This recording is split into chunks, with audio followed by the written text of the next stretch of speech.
আসসালামু আলাইকুম। এটা একটা কাগজের বোর্ড। এখানে একটা সিনারি আঁকবো। আমি এটা মাদ্রাসার দেওয়ালে লাগাবো।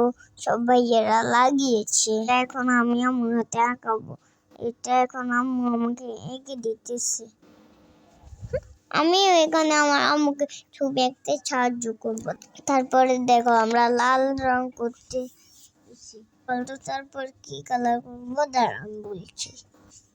তারপরে আমরা হলুদ কালার করব, আর মাঝখানে আমরা কমলা কালার করেছি, আর পানিগুলো আমরা আকাশি কালার করব।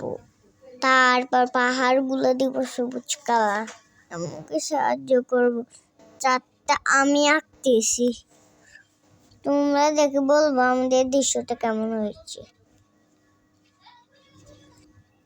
আমি চাঁদে সাদা কালারে দিচ্ছি, আর ফাইনালি আমাদের দৃশ্য আঁকা শেষ হয়ে গেল। এবার দেখো তো এটা কেমন লাগছে। ভালো থাকবা। আসসালামু আলাইকুম। আর আমার জন্য, আমার আব্বুর জন্য অনেক দোয়া করবা।